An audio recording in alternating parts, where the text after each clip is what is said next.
Alhamdulillah wassalatu wassalamu ala Rasulillah wa ala alihi wa sahbihi wa mawalah wa la hawla wa la quwata illa billahi wa ba'du.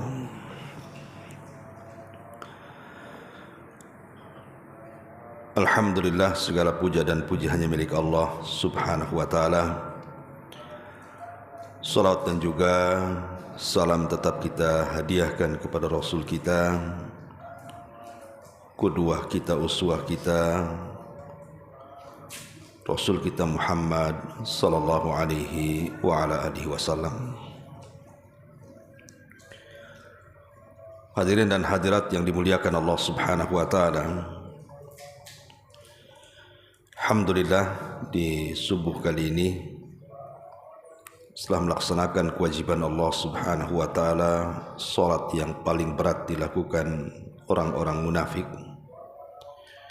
kembali kita bisa duduk untuk bertalabul ilmi.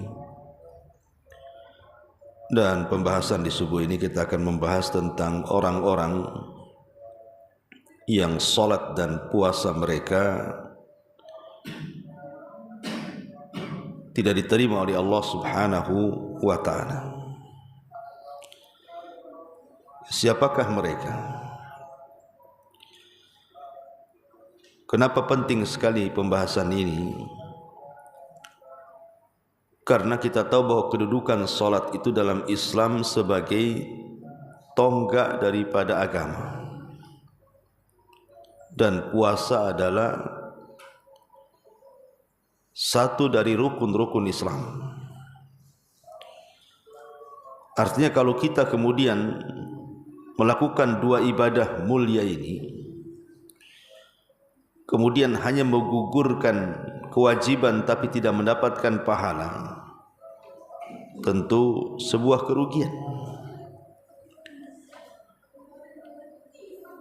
Nah, di sini ada beberapa amalan yang menjadikan ibadah wajib, bahkan ibadah sunnahnya tertolak. Apa saja perkara-perkara ini? Ini dirangkum dalam sebuah hadis dari Abi Umamah radhiyallahu anhu yang dikeluarkan oleh Imam Ibnu Abi Asim dalam kitabnya As-Sunnah dengan sanad yang hasan. Nabi SAW mengatakan salatun atau salasatun la yaqbalullahu minhum sarfan wala adla, akun wa mannanun wa mukadzibun bil qadari. Tiga kelompok yang tidak akan diterima ibadah wajib dan ibadah sunnahnya. Pertama, orang yang durhaka dengan orang tua. Yang kedua, orang yang menyebut-nyebut pemberian.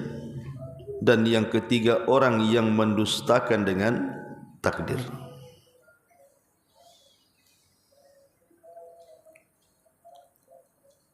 Ma'asyiral muslimin yang dimuliakan Allah azza wa jalla, di sini ada 3 poin. 3 amalan dosa yang menghalangi ibadah wajib dan sunnahnya, termasuk dalamnya adalah salat, puasa, dan yang lainnya. Pertama, durhaka dengan orang tua.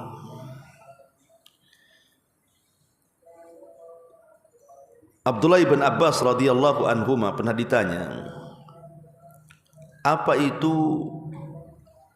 uququl walidain? Apa itu uququl walidain? Seperti apa anak dianggap durhaka kepada orang tua? Maka Abdullah bin Abbas radhiyallahu anhu mengatakan dan mencontohkan. Beliau tidak menyebutkan definisinya, tapi beliau menyebutkan contohnya. Dia mengatakan bahwa apabila kita sedang mengebut baju kita, menghempas baju kita, kemudian dalam baju kita ini ada debu, dan debunya ini melayang ke muka ibu kita atau bapak kita, maka Anda telah melakukan uquq, katanya, telah melakukan kedurhakaan. Hanya mengebutkan entah kain entah apa gitu kan, rupanya di kain atau di baju kita ini ada debunya. Tanpa sadar kemudian debu itu menghampas pula ke muka orang tua kita. Kata Abdullah ibn Abbas, dia menganggap ini bagian daripada uququl walidain. Artinya, padahal perkara-perkara seperti itu kan mungkin dianggap biasa. Kadang kita ngebut sesuatu di rumah kan, ada orang tua di situ. Tapi Ibnu Abbas memandang perkara yang seperti ini saja sudah dianggap uququl walidain.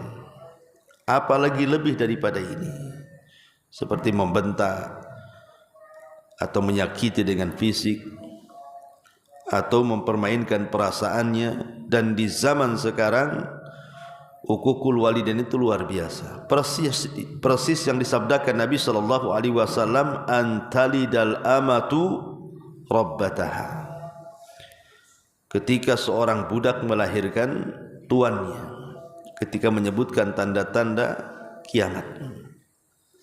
Dan sebagian para ulama hadis mengatakan bahwa kalimat antalidal amatu rabbataha itu maksudnya adalah munculnya anak-anak durhaka kepada orang tuanya. Bahkan yang tidak terpikirkan di zaman Rasul ada di zaman sekarang, seperti anak membunuh orang tuanya. Ini zaman dulu jarang kita dengar, tapi hari ini subhanallah ya, banyak sekali anak-anak yang kemudian membunuh orang tuanya dengan cara sadis, bahkan dengan alasan yang tidak masuk di akal. Dan itu bagian daripada uququl walidain. Kemudian yang kedua, manan ini mengungkit-ungkit pemberian. Dan Allah Subhanahu wa taala berfirman, wala ya ayyuhalladzina amanu la tubtilu sadaqatikum bil manni wal adha. Wahai orang-orang yang beriman, janganlah kalian batalkan pahala sedekah kalian dengan mengungkit-ungkit ataupun menyakiti orang yang diberi. Artinya kalau seandainya kita tidak bisa memberi, jangan menyakiti. Atau kita bisa memberi, jangan pula disertakan dengan menyakiti. Makanya Al-Quran mengatakan qaulun ma'rufun khairun min sadaqatin yatba'uha adha. Ucapan yang baik itu, ucapan yang indah, itu masih lebih baik daripada Anda bersedekah tapi menyakiti orang yang Anda sedekahi. Temannya ada orang datang ke rumah, nampak bawa proposal. Kemudian kita tidak bisa bersedekah kepada orang yang bawa proposal itu, entah proposal apalah. Yang jelas bukan proposal pembangunan Masjid Al-Mansuro saja lah. Oh ya, dia datang-datang gitu kan. Biasanya kan banyak sekarang di masyarakat, entah apa-apa yang bawa proposal tuh, kenal pun tidak kita kan.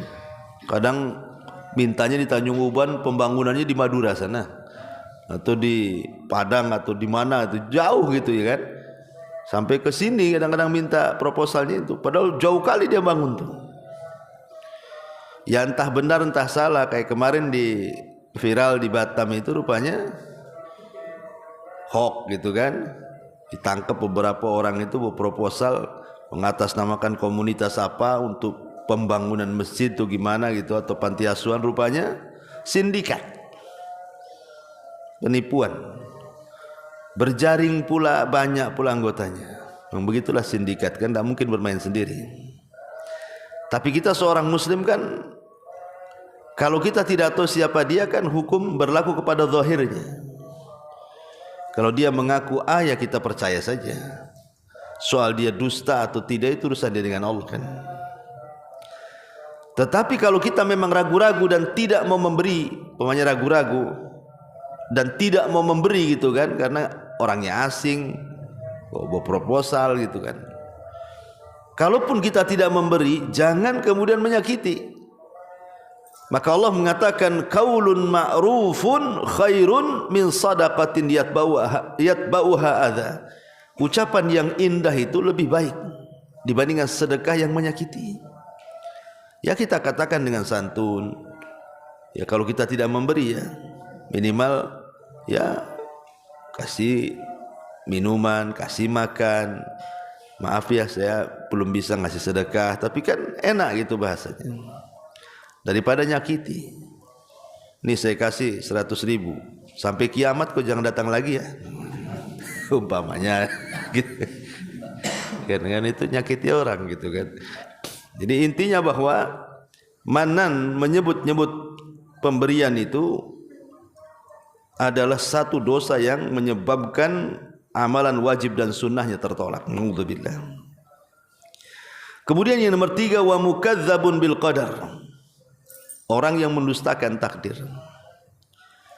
Di zaman Abdullah ibn Umar radhiyallahu anhuma atau di zaman para sahabat, di Basrah itu ada seorang yang bernama Ma'bad al-Juhani.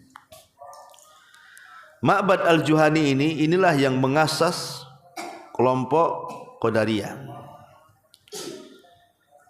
Dan Qadariyah ini disyaratkan oleh Nabi SAW semasa hidupnya, al-Qadariyatu majusi hadil ummah. Bahwa Qadariyah itu atau kelompok Qadariyah itu majusinya umat ini. Ada isyarat di zaman Rasul, tapi kemunculannya baru setelah Rasul meninggal. Muncullah orang-orang yang disebut dengan aliran Qadariyah. Dan itu terletak di Basrah, di Baghdad sana. Jadi ada orang-orang Basrah itu datang menemui Abdullah ibn Umar radhiyallahu anhu dan mengatakan, wahai Ibnu Umar, di tempat kami di Basrah sana ada seseorang alim, maksudnya Ma'bad al-Juhani, itu ramai orang belajar sama dia. Masalahnya ada yang mengganjal dari fatwa mereka. Ketika mereka bicara tentang qadar, mereka mengatakan innal amra unufun. Sesungguhnya perkara itu dimulai dari unuf, dimulai dari awalnya. Perkara itu semua baru. Maksudnya semua baru itu Allah Subhanahu wa taala tidak akan mengetahui sebuah peristiwa kalau belum terjadi. Allah itu hanya mengetahui peristiwa yang telah terjadi atau yang sedang terjadi. Tapi kalau belum terjadi Allah tidak tahu. Pamannya kita akan melakukan sesuatu itu Allah tidak tahu. Sampai kita melakukannya, baru Allah tahu. Itulah orang-orang Qadariyah itu mengingkari ilmu Allah. Kalau kita ahli sunnah wal jamaah meyakini Allah itu maha tahu yang telah, yang sedang dan yang akan datang. Bahkan Allah maha tahu sesuatu yang mustahil terjadi, kalau terjadi Allah tahu. Bukan hanya sekedar mengetahui yang telah, yang sedang, yang akan datang saja. Sesuatu yang mustahil terjadi, kalau terjadi saja Allah tahu. Seperti contohnya apa? Contohnya firman Allah Subhanahu wa taala, di mana Allah Subhanahu wa taala mengatakan, "Lau rudduhu la'adu limanuhu anhu." Kalau seandainya orang-orang kafir yang masuk neraka itu dikembalikan ke dunia, niscaya mereka kafir lagi. Seandainya orang-orang kafir yang masuk neraka itu dibalikan lagi ke dunia, pasti mereka balik lagi kafir lagi. Inilah jawaban bagi pertanyaan, kok orang kafir hidup sebentar di dunia, kok masuk neraka, kok dikekalkan di dalamnya ya? Kasihan kan? Hidupnya cuma 40 tahun di dunia atau 50 tahun. Tapi kalau di akhirat masuk neraka enggak keluar lagi. Mana keadilannya? Bukankah masuk neraka itu dimasukkan karena keadilan, dan masuk surga itu dimasukkan karena kasih sayang? Mana adilnya di sini katanya? Ya kalau umpamanya 40 tahun kufur, yang 40 tahun aja di neraka kan itu kalau adil-adilan. Tapi Allah itu maha tahu. Kalau orang-orang kafir yang masuk neraka itu dibalikkan ke dunia, kafir lagi. Itu masalahnya. Keluar dari neraka itu dibalikkan ke dunia itu mustahil. Mana ada orang masuk neraka balik lagi ke dunia, dunia pun dah hancur. Kan perkara mustahil kan itu. Sudah kiamat sudah enggak ada dunia itu, yang ada akhirat. Tapi kalau terjadi sesuatu yang mustahil ini, kemudian tiba-tiba Allah bentuk lagi dunia, kemudian orang kafir neraka dikeluarkan, dibalikin lagi ke dunia, pasti balik kafir lagi. Itu kan sesuatu yang mustahil terjadi. Kalau terjadi Allah tahu namanya. Tapi orang-orang Qadariyah itu beda. Mereka mengatakan innal amra unuf, semua perkara itu dimulai dari yang baru. Maknanya dengan perkataan ini Ma'bad al-Juhani ini ingin mengatakan bahwa Allah ini tidak tahu apa yang akan terjadi, hanya tahu yang telah dan yang sedang saja. Makanya Abdullah bin Umar marah dan mengatakan, katakan kepada mereka, pada Ma'bad al-Juhani itu, saya berlepas diri dari mereka dan mereka berlepas diri dari saya, katanya. Dan saya mendengar bapak saya, maksudnya Umar bin Khattab radhiyallahu anhu, meriwayatkan sebuah hadis tentang hadis Jibril sampai kepada apa? Ketika Rasul ditanya soal iman, antu'mina bil qadari khairihi wa syarri. Mereka harus beriman dengan takdir Allah, baik takdir yang baik ataupun takdir yang buruk. Ma'asyiral muslimin wal muslimat rahimani wa rahimakumullah. Bicara soal mengingkari takdir ini, ya kalau alhamdulillah mungkin orang-orang Qadariyah di zaman sekarang mungkin jarang kita temui, kan? Karena umumnya alhamdulillah banyak ahli sunnah kan itu. Tetapi ada orang-orang yang tanpa sadar, mau tidak mau, sadar ataupun tidak, ucapannya itu menolak takdir. Dan itu banyak di masyarakat, orang-orang yang menolak takdir itu. Seperti mengatakan umpamanya dia tidak terima dengan nasib yang kurang baik yang Allah sedang ujikan kepada kita. Ya Allah, kenapa asik saya terus yang diuji ini kok, yang lain tidak, gitu kan? Kenapa anak saya terus yang sakit, kok anak lain kok sehat-sehat, ya? Kenapa usaha saya terus yang gulung-gulung tikar, kenapa yang lain bentang-bentang, gitu kan? Umpamanya seperti itu kan secara otomatis menolak takdir itu, menolak nasib yang Allah anugerahkan. Padahal kalau seandainya mereka paham bahwa terkadang Allah Subhanahu wa taala membuat orang sakit, itu ada hikmah. Sebab kalau dia sehat, jahat dia, maka dibuat sakit dulu biar dia sadar. Atau dibuat miskin dulu sama Allah itu, sebab kalau dia kaya melampaui batas nantinya. Atau mungkin sebaliknya, ada orang itu dibuat kaya sebab kalau dia miskin bisa kufur.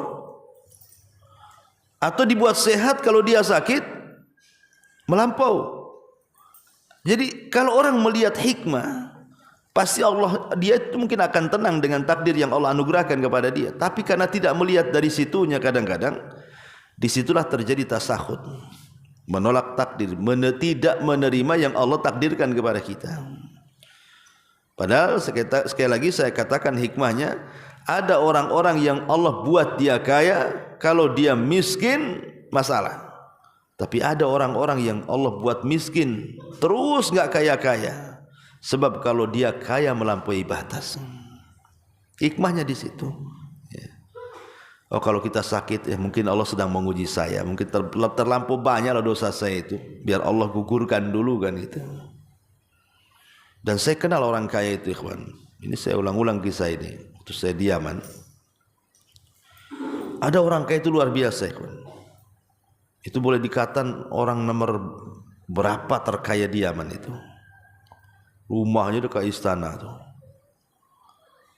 Tapi luar biasa, itu yang orang kaya itu dikenal ahli puasa. Senin Kemisnya itu ahli puasa, nggak pernah tinggal. Kemudian ahli sholat malam, sholat malamnya nggak pernah tinggal. Kemudian dia hafid Quran lagi.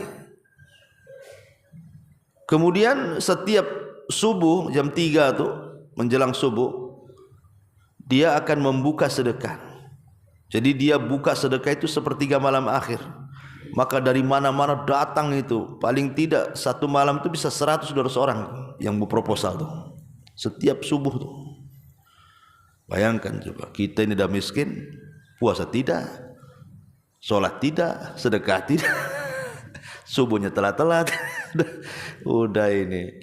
Tapi memang begitu, ada orang-orang kaya itu Allah berikan sebuah keistimewaan kan. Sebab kalau mungkin dimiskinkan gak seperti itu.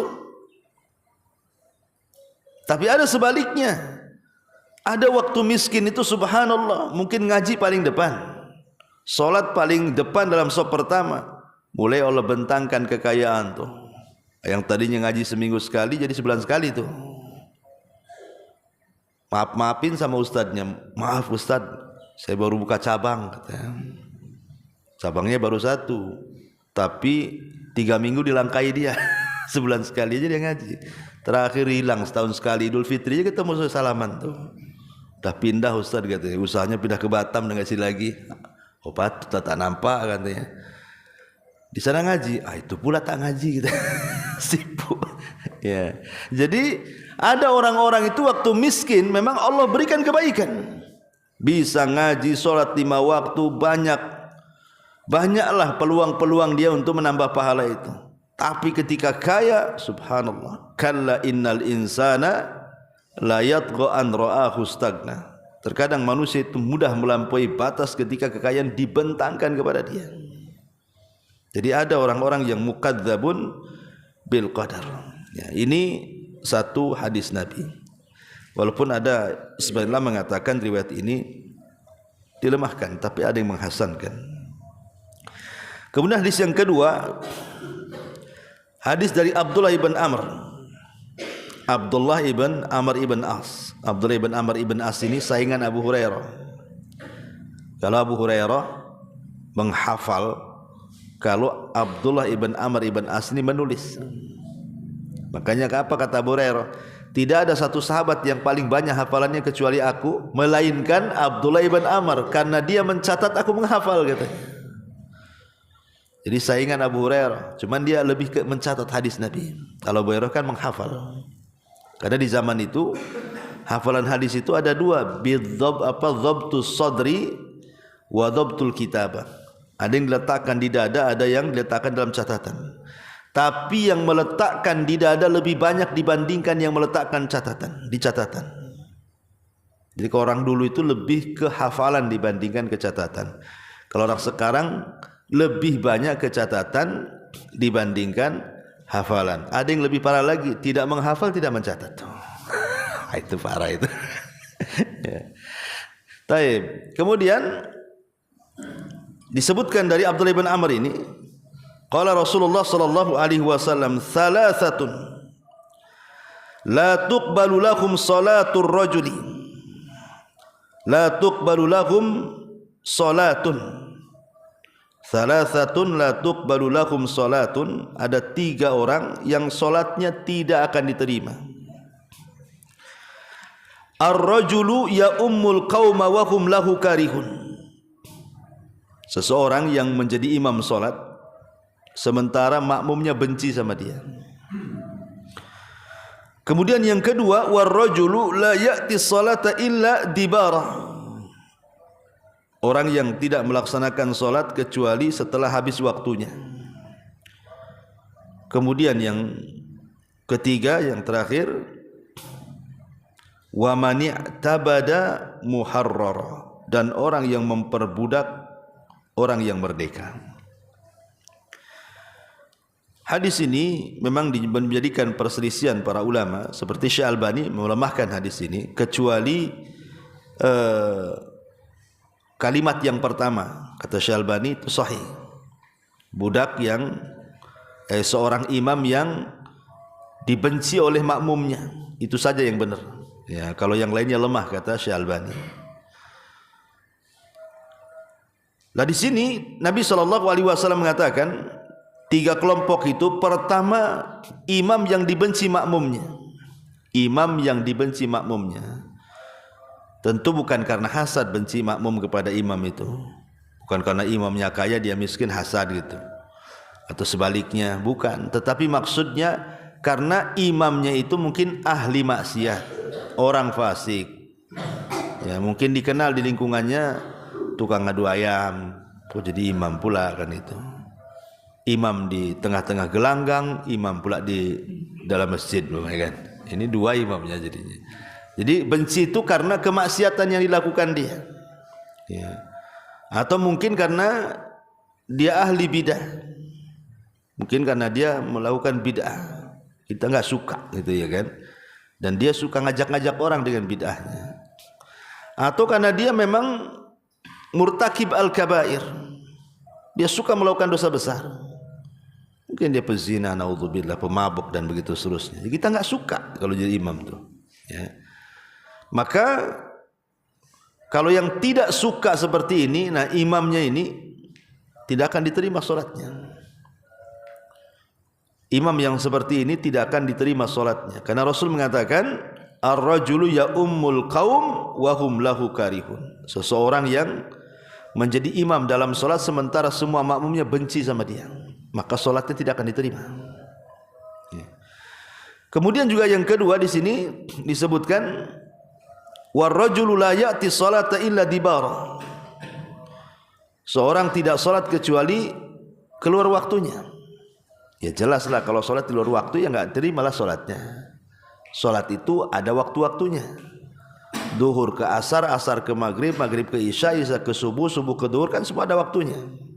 Kecuali kalau darurat. Contoh umpamanya dalam peperangan, Nabi SAW pernah menjaga parit dalam perang Khandaq sehingga melaksanakan asar di waktu maghrib.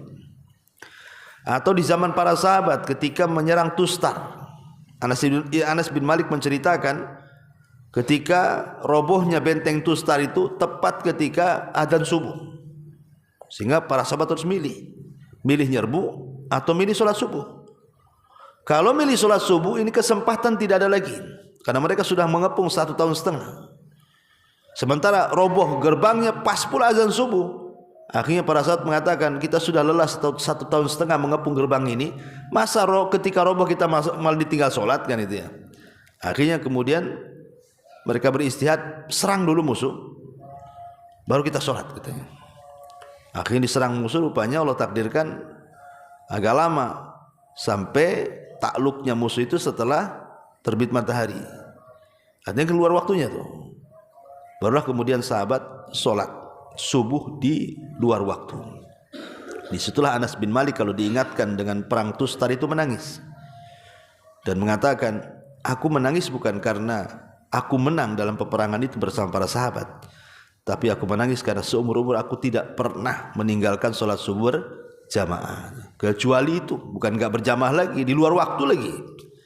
Ya, padahal kan hukumnya boleh-boleh saja, karena Rasul pernah juga sholat asar di luar waktu, karena kan kondisi jihad masalahnya.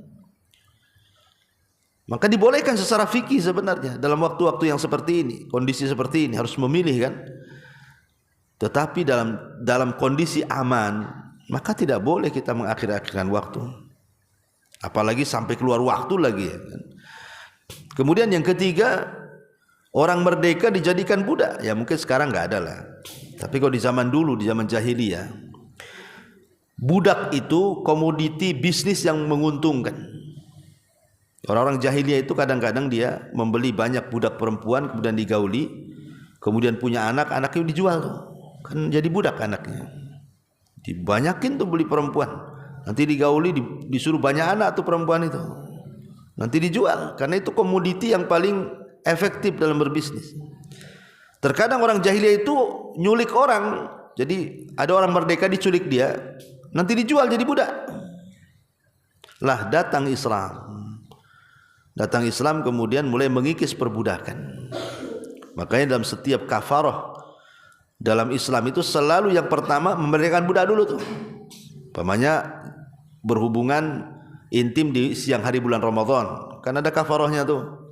Pertama kafarahnya apa? Memerdekakan budak. Kafarah dihar, memerdekakan budak. Pokoknya Rasul selalu kalau dalam kafarah-kafarah itu tidak lepas dari memerdekakan budak.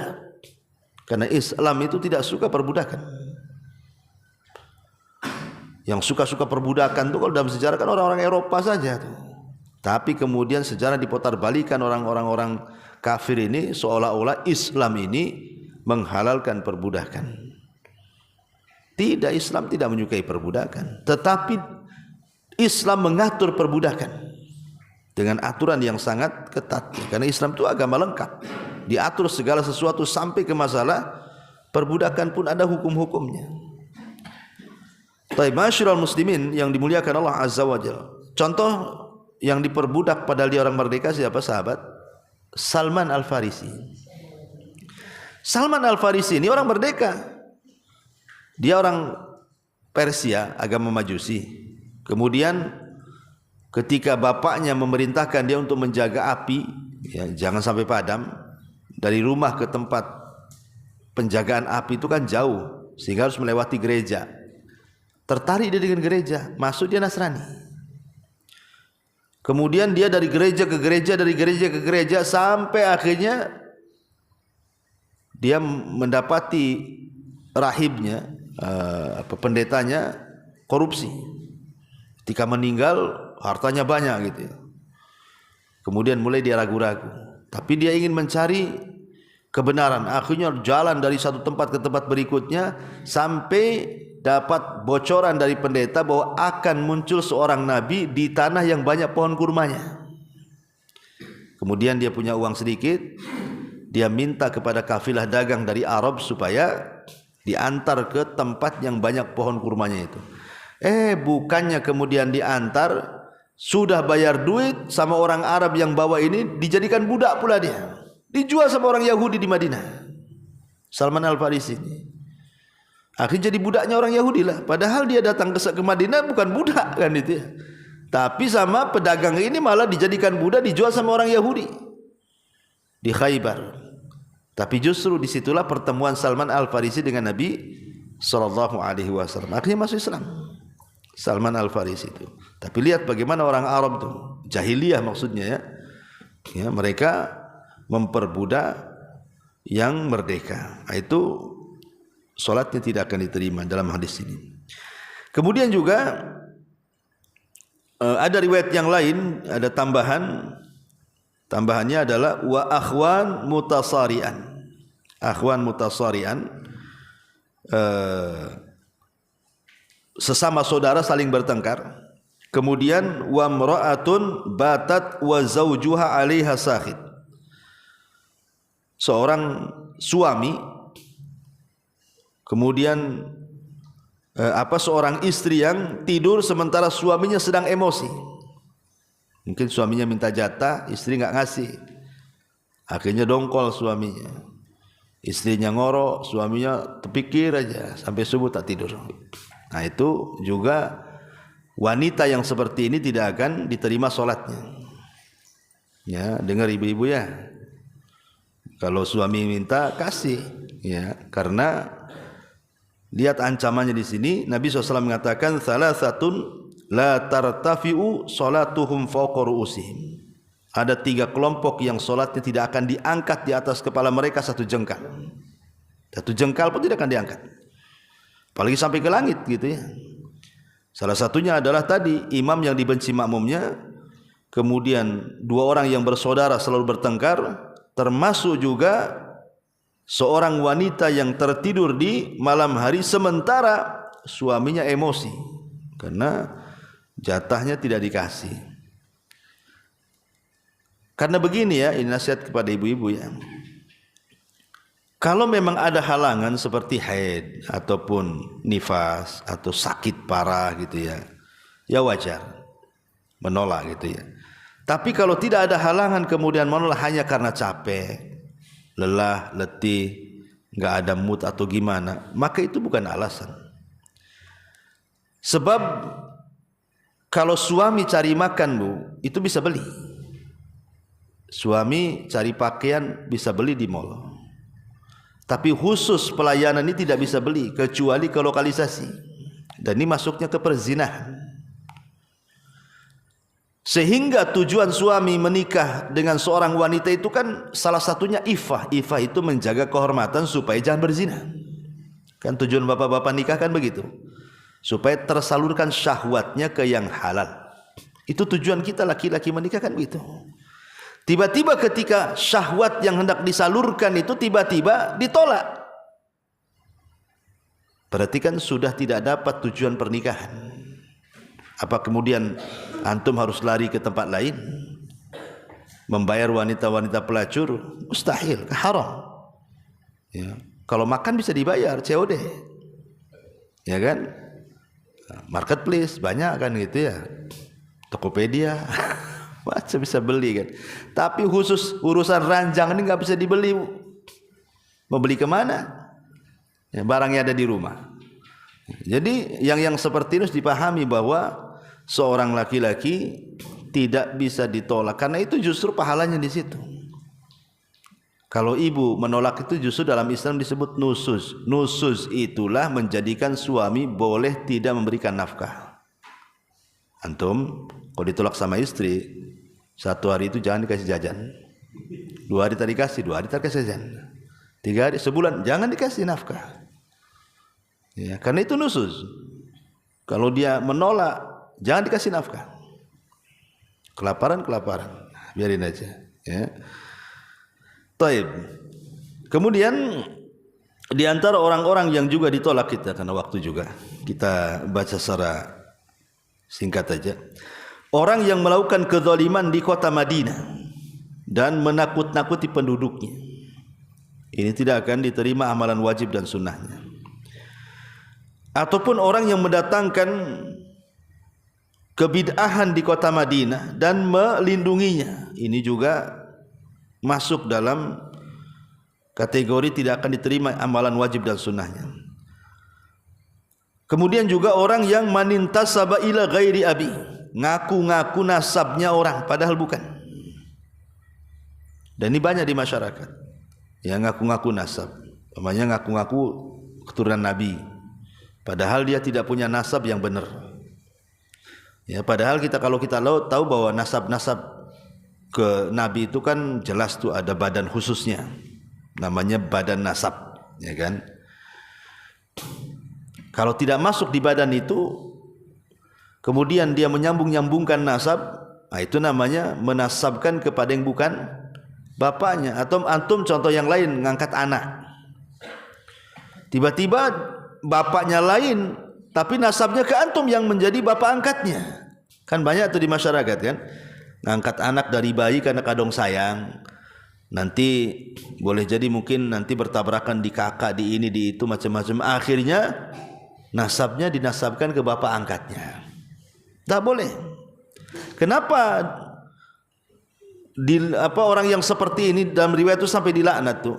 Karena nanti kalau seandainya nasab ini sembarangan dinasab-nasabkan kepada orang, itu konsekuensinya berat. Pertama, bicara soal mahram. Kalau bukan mahramnya, tiba-tiba dijadikan nasab masuk ke mahram, berarti kan namanya mahram kan boleh safar berdua.